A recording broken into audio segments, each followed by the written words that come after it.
कितना सुंदर कहा है।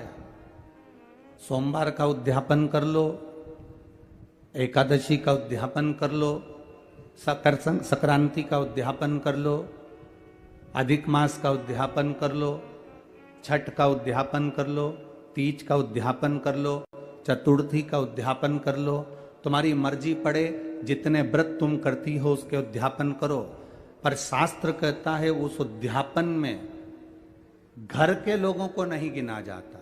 उस उद्यापन में सौभाग्यवती माताएं जो तुम्हारे नगर की हों, मोहल्ले की हों, जो तुम्हारे परिवार की नहीं दूसरी हों, उनको उस उद्यापन में गिनो।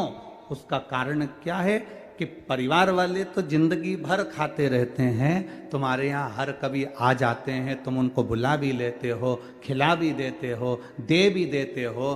परिवार को दिया दान नहीं कहलाता। जब दूसरी कोई सौभाग्यवती नारी तुम्हारे यहाँ उद्यापन में भोजन कर कर जाएगी तब वो दान कहलाए।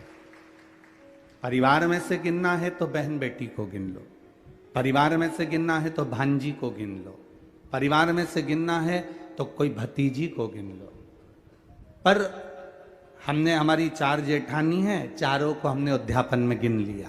हमारी 5 देवरानी है, हमने 5 को उद्यापन में गिन लिया। हमारे काका जी की जो लड़कियां हैं, हमारी जेठानी आदि का जो भी उनकी बहुएं हैं, हमने उनको भी उद्यापन में गिन लिया। ये उद्यापन नहीं लगता। उद्यापन हम जब दूसरे को देते हैं, कई लोग कहते हैं हमने बेटी का विवाह करा तो उसको साड़ी दी तो हमारा दान लगना चाहिए, बेटी की शादी होने के बाद हम बेटी को कुछ दे रहे हैं तो दान लगना चाहिए, हमने बेटी को अंगूठी बनवा कर दी तो हमने दान कर दिया, हमने बेटी को वस्त्र दिया तो दान कर दिया। कौन सी पुराण में लिखा है कि बेटी को आप कुछ देते हो तो दान कहलाता है? शिव महापुराण की कथा कहती है बेटी कभी तुमसे दान नहीं लेती, बेटी तुम्हारे घर में आती है तो अपना हक लेकर जाती है, हिस्सा लेकर जाती है, दान कभी लेकर नहीं जाती।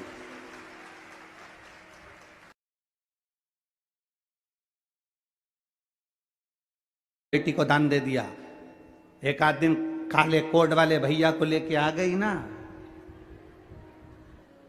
अगर एक दिन आ गई ना काले कोट वाले को लेके, फाइल माइल सब लेके, उस दिन फिर तुम जी जी जी जी करते रहोगे।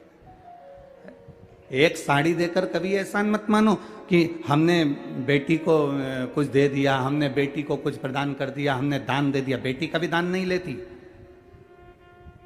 बेटी तो खुद दान में जाती है। उसको हमारे यहां सनातन धर्म में कन्यादान कहते हैं। बेटी तो खुद दान में जा रही है।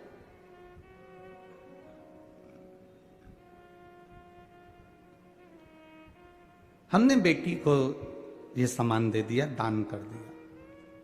शिव महापुराण कहती है ना ना ना, अब दूसरे को दिया गया दान है, दूसरे को प्रदान किया गया पुण्य है। अपने का क्यों नहीं लगता? बहन बेटी हो तो उसको दो, मना नहीं, हम मना नहीं कर रहे। भांजी है तो उसको दो, मना नहीं कर रहे। अपनों का क्यों नहीं लगता? देवरानी को दिया या जेठानी को दिया, उसका क्यों नहीं लगता? क्योंकि आपस में तुम आज खिला दोगी, अगर उद्यापन में तुम थोड़ा बहुत पाँव भी पढ़ लोगी, उद्यापन में तुम उसका सम्मान भी कर लोगी, उद्यापन में थोड़ा सा तुम आदर भी कर लोगी, पर बाकी के साल भर तुम उसका आदर करोगी क्या? अंदर से ना जाने कौन कौन सी बात पे दिन भर कुड़ती रहोगी, अंदर बैठी बैठी। तो ये पुण्य कहां से लग गया? ये दान कहां से लग गया? दान अनायासी होता है।